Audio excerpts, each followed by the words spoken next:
This is in the locker room. This is before the game ended. Before the game ended.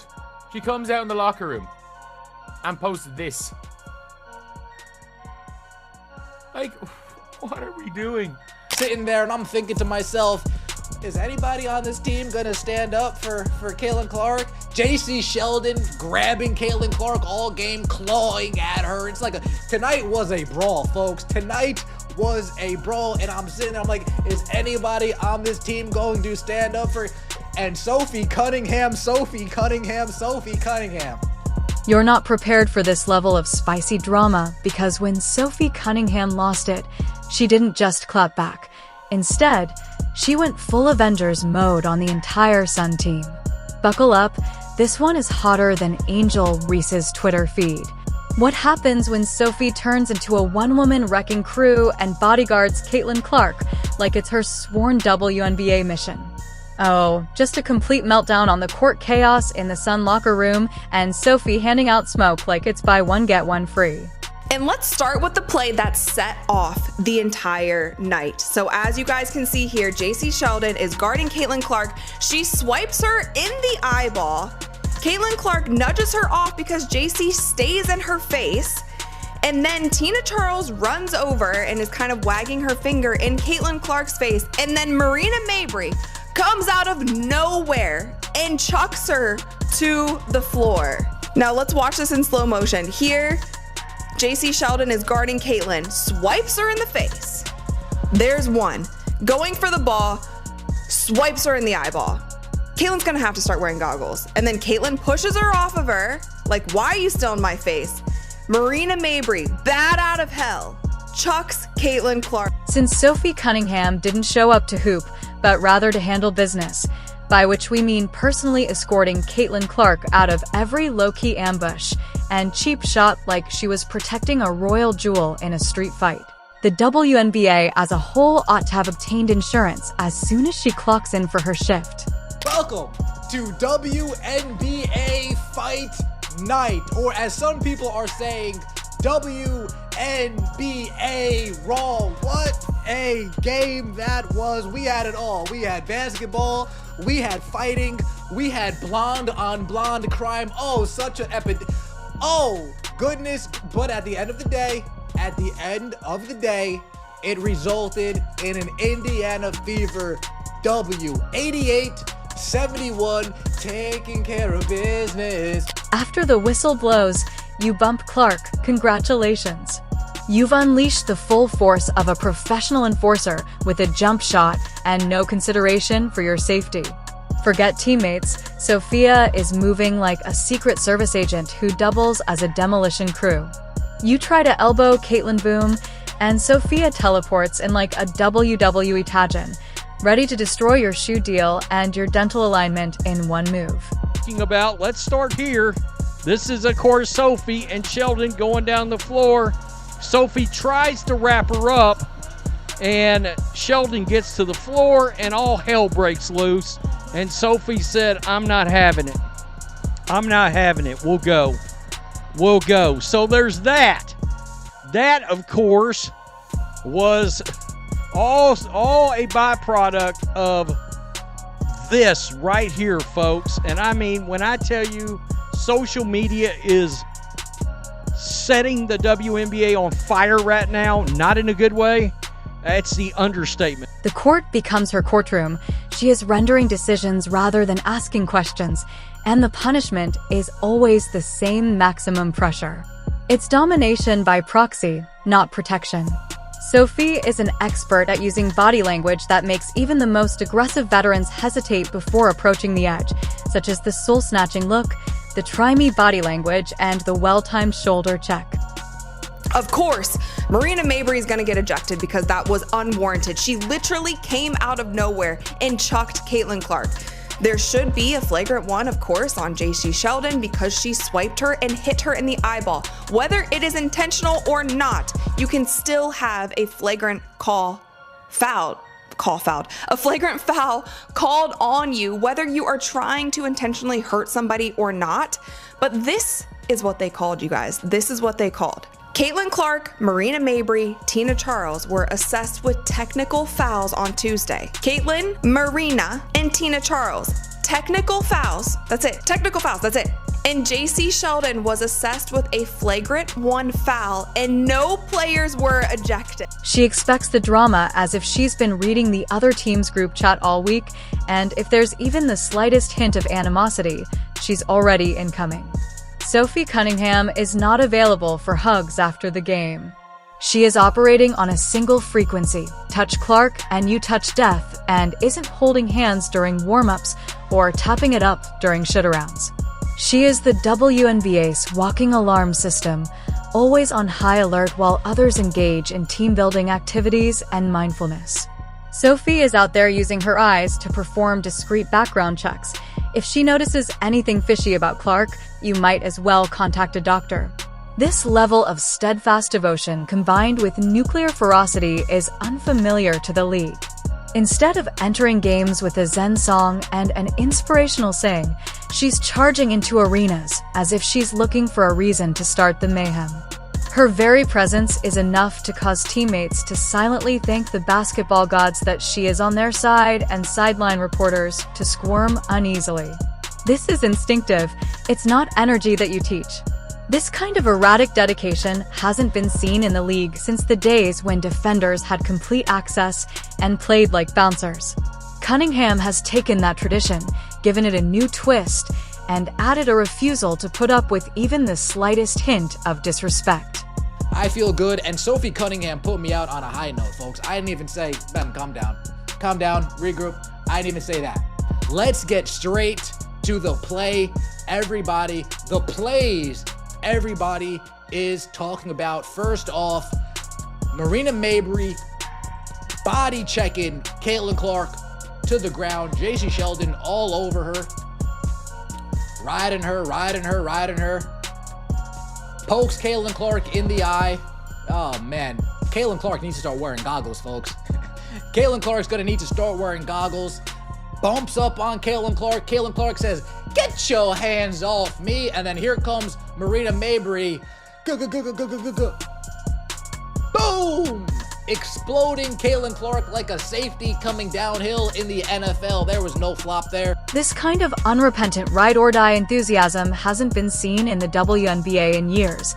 It's akin to Dennis Rodman with a female boss twist and a long-standing resentment of passive aggressiveness. Let's get real. Caitlin Clark entered the WNBA with a goal so large it likely constitutes its own zip code.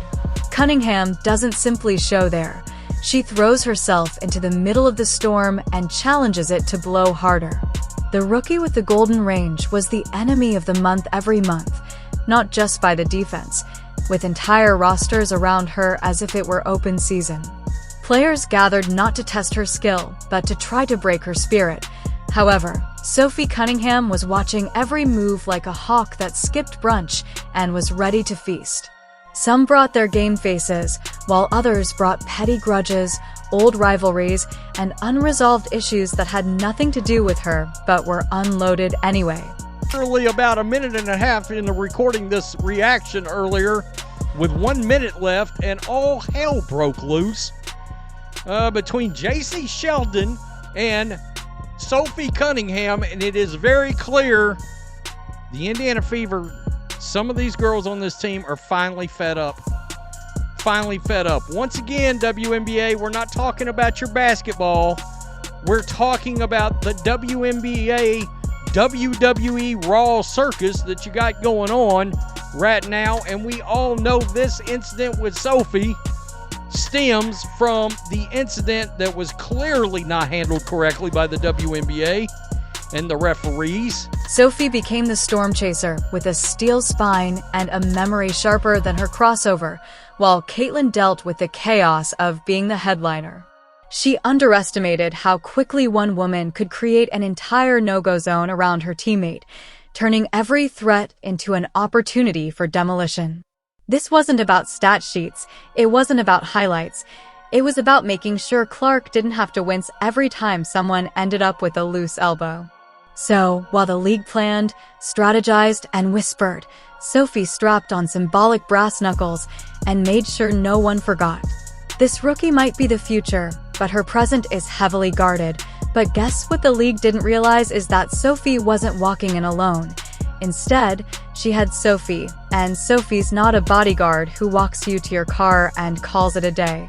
Sophie's a bodyguard who dismantles the parking lot, flips the car, and then personally handcuffs anyone who even blinks during the exit, because every shove Caitlyn receives causes Sophie to have a spiritual awakening, and it's always on TV. All right, enough is enough. At some point, the line gets crossed too often where something needs to be done and things need to be corrected. And that is certainly the case with the way things around Caitlin Clark are officiated. This is a constant problem now. It is something that since the beginning, I've kind of backed off on, because physical play is a part of sports. Going after a superstar and trying to rough them up a little bit to get in their head is a part of sports. But when it crosses the line, the referees need to do their job. The second Sun players attempted to look charming by using cunning screens and hard fouls, while their teammate is busy trying to turn Clark into a chiropractic patient. Sophie went full medieval, with no hesitations, no excuses, just pure primal basketball vengeance wrapped in a ponytail and a death stare. She didn't even blink before putting herself between Caitlyn and danger, as if she had been waiting her entire life to go full Terminator. And look, Sophie isn't acting. She's not putting on a performance. This isn't staged. And she's genuinely not here for anyone's defense justifications. If you have bad intentions for Caitlin Clark, Sophie's already 10 steps ahead with a legally dubious screen and enough intensity to get fined retroactively. Sophie has transcended her defense. She is currently engaged in active deterrence. You know that point in a game where a player starts going near Caitlyn with that smug body language like they're about to make a statement? Yep, Sophie gets it before the cameras do, and suddenly they're redirecting to the bench. They don't even know why, it's just a survival instinct. WNBA, Kathy Engelberg. Hello, Earth to Kathy Engelberg. Are you gonna step in and do something about this trash that's going on? Players are getting assaulted on the floor. Come on, Caitlin Clark could have really got injured right there, y'all. She could have really got injured by these haters, these jealous, hating players. They just jealous and hating, bro. She didn't even get ejected. Because your career decisions begin to fall apart after Sophie Cunningham mid-aim stares you down, and that's the issue. Sophie isn't going half. She's the WNBA's unofficial sheriff, and she's not here to take notes. Even her own team is aware of the drill, so don't act like she's careless.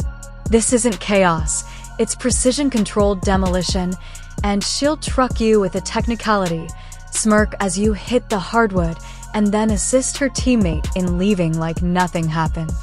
It's not even personal.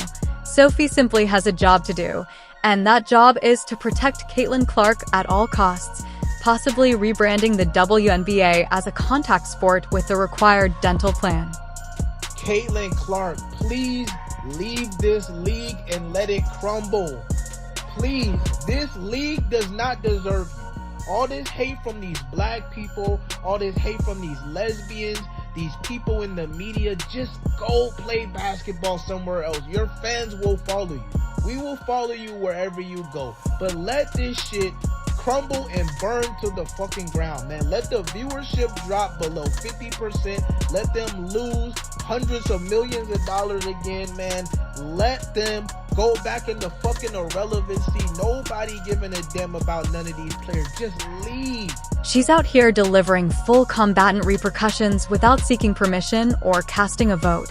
And the Sun team could feel it when the tension began to build in the game and people started circling Clark as if it were zoo feeding time.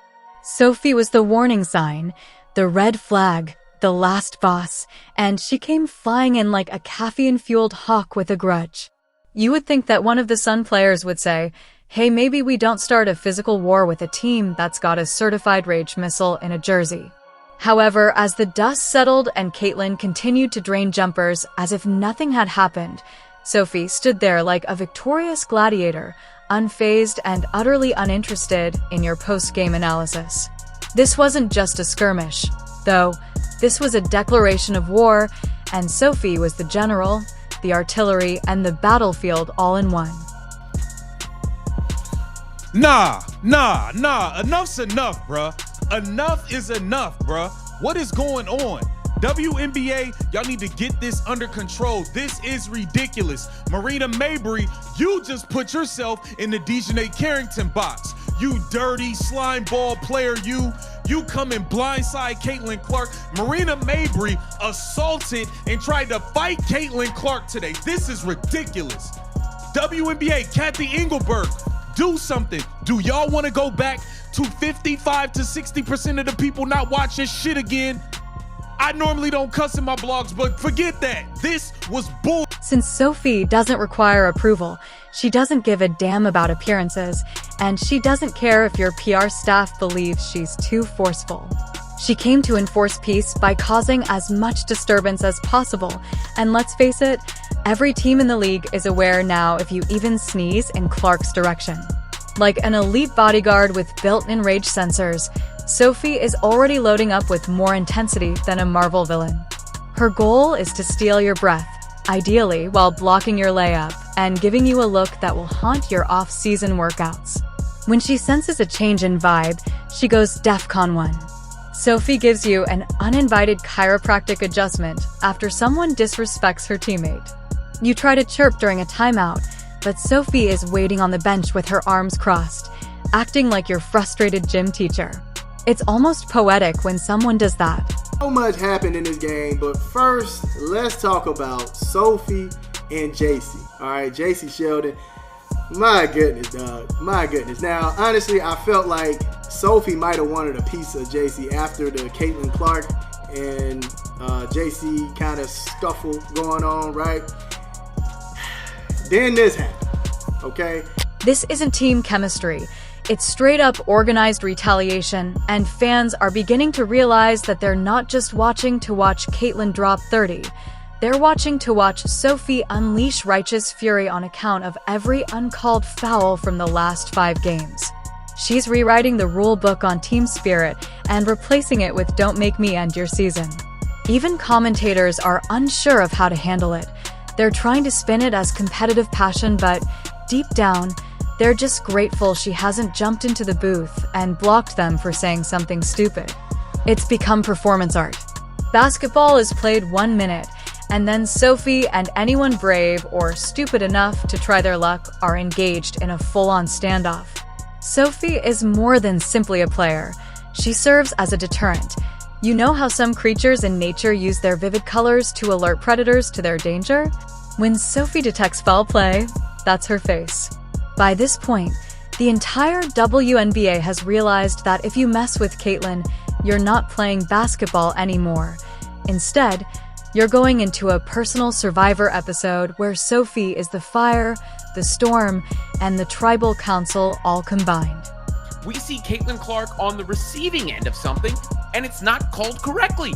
In fact, she gets a technical foul after getting poked in the eye and then shoved to the floor, and Marina Mabry doesn't even get thrown out of the game. It's basically open season on Caitlin Clark, and the special whistle that she supposedly gets goes in the other direction. Flagrantly so. They gotta put it to an end. I mean, she's the most valuable player in the league in the most literal sense. And somehow she gets the opposite of superstar treatment. She is here to remind you loudly and enthusiastically that bullying will be met with equal and opposite annihilation, and she will do it with a smile that says, "Try me again and you'll need therapy, because this is the Sophie Cunningham era now, and if Caitlin Clark is the future of the league, then Sophie's the security clearance." She doesn't argue. She acts. She doesn't protest. She stops it. When Sophie folds you into a new yoga stance, she's the insurance policy. If you want to make a reputation for yourself off a dirty play, you'll be doing so while trying to breathe through your armpit. The WNBA and the bouncer the line in the sand have become much more entertaining because Sophie Cunningham doesn't employ subtlety. Instead, she makes loud, forceful and unmistakable remarks with a message that is very apparent.